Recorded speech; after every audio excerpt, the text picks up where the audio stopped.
Welcome back to another episode in our series of outplaced artifacts.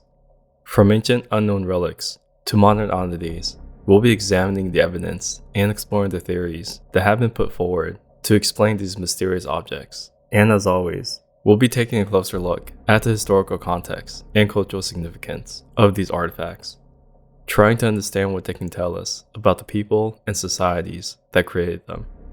If you like more of this content, be sure to check out our other episodes in the description below.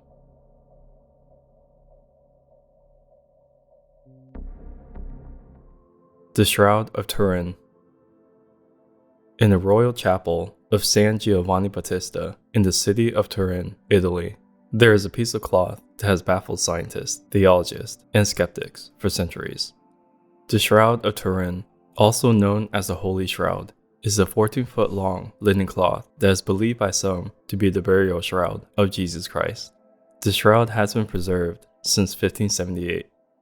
The cloth is imprinted with an image of a man with long hair and a beard, with markings that bear a striking resemblance to the man having been crucified. The image is faint, but some say it's a miraculous imprint of the body of Christ, while others say it's a medieval forgery. One of the most intriguing things about the Shroud of Turin is how the image got there. The cloth has been dated to as far back as 1260, but the image appears to have been burned onto the cloth in a way that is not fully understood. The image is not a painting, but seems to have been created by some kind of radiation. Historically, the shroud was first recorded in 1354 by Geoffrey de Charny, a member of the Order of the Knights Templar. It had gone on exhibition in 1389 and was initially declared a fake by local bishops who had examined the shroud. However, it continued to be on display for the purpose of representation for the true shroud of Jesus Christ. In 1453, Margaret, the granddaughter of Geoffrey de Charny, moved the shroud to the House of Savoy at Chambéry, where it remained for more than a century before being moved once again to its permanent location in 1578. To the Savoyard capital of Turin. Since then, it has been rarely exhibited only to scholars who are studying the shroud and to elite members of the church. Scientists have studied the Shroud of Turin for decades, using various techniques to try to figure out how the image was made. Some have suggested that it was created by an artist using a primitive photographic technique. Others have suggested that the image was created by a burst of radiation from the body of the man wrapped in the shroud. But despite all the scientific scrutiny, the mystery of the Shroud of Turin remains unsolved. How did the image get there? Was it created by human hands, or was it a miraculous imprint of the body of Christ? And if it was a forgery, who created it and why? Some believe that the Shroud of Turin is a fake, created by medieval artists who want to make money by selling fake relics to gullible believers. Others believe that the shroud is the real thing, and the image on the cloth is proof of the resurrection of Christ. But even those who believe in the authenticity of the shroud are divided on what the image represents. Some believe that it shows the face of Jesus, while others believe that it shows the face of someone else, perhaps a medieval artist who created the forgery. The Shroud of Turin remains one of the most fascinating and controversial relics in the religious world, and it's unlikely that the mystery of the image will be fully solved with our current technology. The face on Mars. In 1976, NASA's Viking 1 spacecraft captured images of the Martian surface, and among them was a photograph that showed a large rock formation that appeared to resemble a human face. The photo quickly captured the public's imagination and sparked speculations about the possibility of ancient alien civilizations on Mars.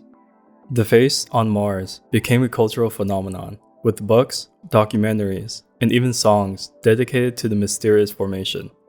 But as more images of the area were captured by subsequent missions, the face began to look less and less like a face, and more like a natural geological formation. So what is the face on Mars? Is it evidence of an ancient alien civilization, or is it just a trick of light and shadows? One theory suggests that the face was created by an alien civilization that existed on Mars long ago. Some proponents of this theory claim that the face is a monument or a marker left by these aliens to communicate with future visitors to the planet. similar to how the Nazca lines in Peru were formed and visible when viewing them from the sky. However, there is no evidence to support this theory, and it is widely regarded as a pseudoscientific claim. Another theory suggests that the face is a natural formation created by wind and erosion over millions of years. This, combined with the low resolution of the image at the time, creates a pareidolia effect that we perceived as a face. Pareidolia is the tendency to describe a phenomenon where the mind can perceive an image or pattern when there is none. In this case, the human brain is wired to recognize faces, even in abstract patterns, so it's not surprising that people saw a face in the Martian landscape. Despite the overwhelming evidence that the face on Mars is a natural formation, some people still believe that it is evidence of extraterrestrial life. They point to other anomalies on the Martian surface, such as strange lights and unexplained structures, as evidence that something mysterious is happening on the planet. As of now, scientists have been studying Mars for decades, and they have found no evidence of alien life on the planet. While there is still much to learn about the red planet, the face on Mars could be evidence of an ancient civilization or just a natural formation. So what do you think the face on Mars is? Do you think it's actually an alien-made Martian structure? Or is it just a trick of light and shadow? Let me know your thoughts in the comments below. The Wolfsegg Iron.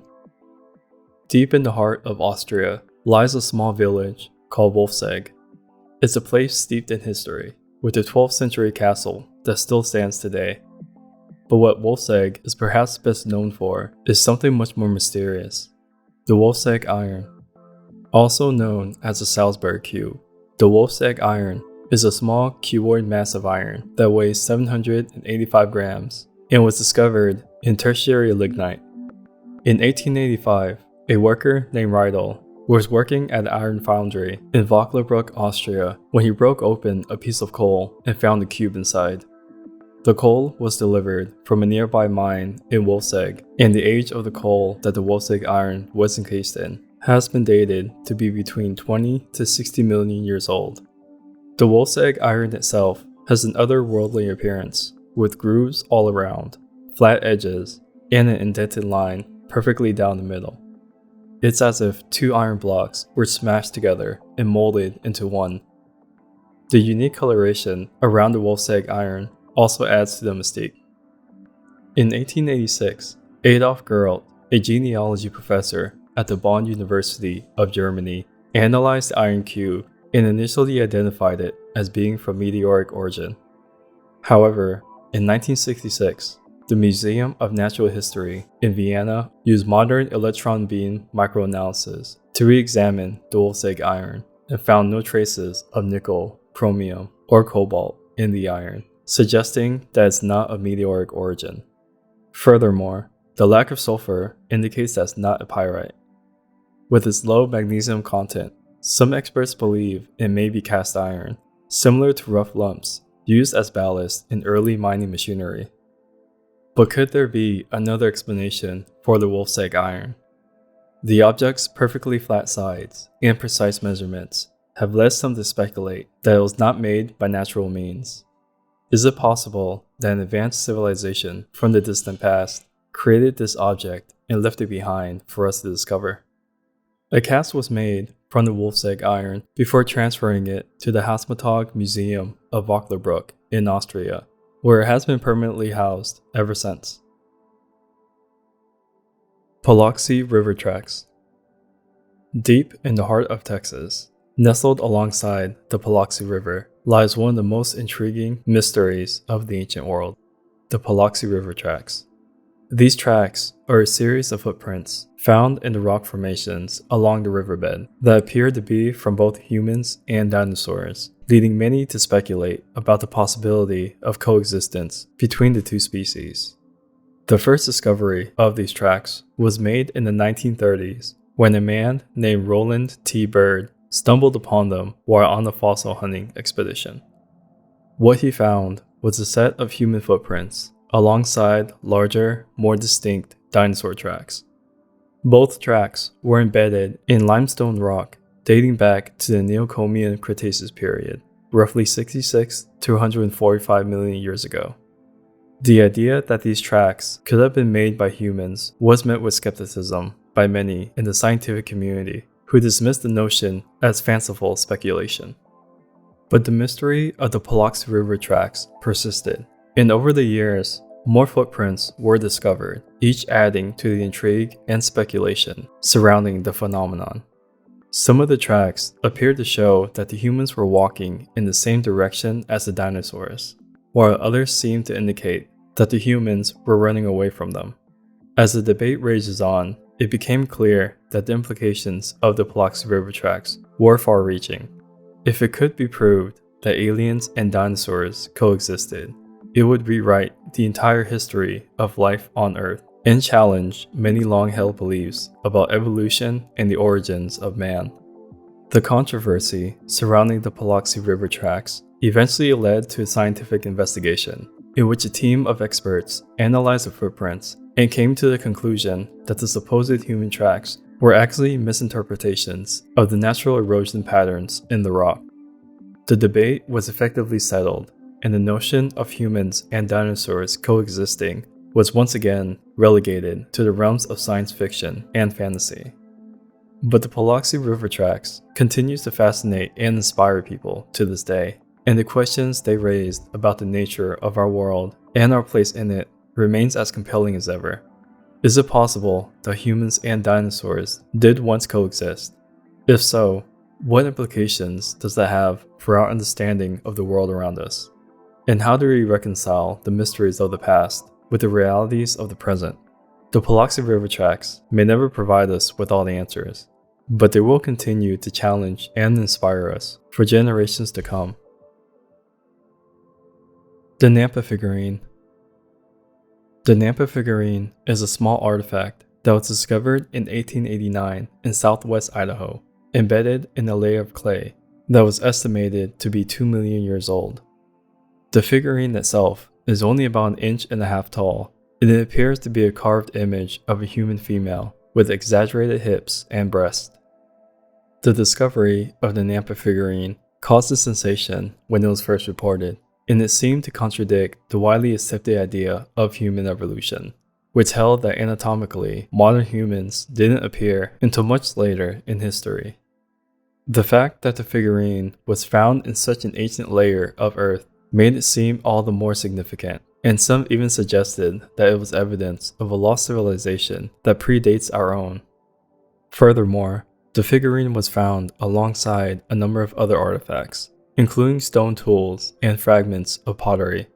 The small sculpture was initially thought to be a hoax, as it appeared to depict a human figure with exaggerated features and a head that resembled that of a dinosaur. However, subsequent analysis confirmed that the figurine was indeed authentic and had likely been created sometime between 200 and 500 CE. Although its exact purpose is unknown, the Nampa Figurine is believed to have played an important role in the religious and cultural practices of the people who made it. Its unusual design has led some experts to speculate that it may have been associated with shamanism or other spiritual practices. Others have suggested that it may have been used as a fertility charm or as a talisman for protection. One of the most striking features of the Nampa Figurine is its unusual head, which appears to be a combination of human and reptilian features. Some have speculated that this may be a depiction of a mythological creature or deity, while others believe that it may represent a shaman or other spiritual figures who was believed to possess both human and animal qualities. However, there are many skeptics who dispute the claims about the Nampa Figurine. Some argue that it's simply a naturally occurring rock formation that only appears to be a carved figure, while others suggest that it was planted as a hoax. But what if the figurine really is evidence of an ancient civilization that predates our own? What kind of culture could have produced such an artifact so long ago? The question of the Nampa Figurine's authenticity remains a subject of debate, and there may never be a definitive answer. But the very existence of such a mysterious artifact is a reminder that there is still so much we don't know about our planet's ancient past. So what do you think? Do you believe the Nampa Figurine is evidence of a lost civilization? Is it a product of natural processes? Or is it a hoax altogether? Let me know what you think in the comments below. These unsolved puzzles continues to baffle scientists, historians, and curious minds alike, leaving us with more questions than answers. But that's the beauty of it, isn't it? The thrill of the unknown, the excitement of the hunt, and the wonder of the inexplicable. So let's keep exploring, keep questioning, and keep searching for the next artifacts that are waiting to be uncovered. Thanks for watching our late night top 5 channel. We're a new channel and would love to have your support by subscribing, liking, or simply dropping a comment down below. To watch more interesting late night videos, click the links to continue watching more.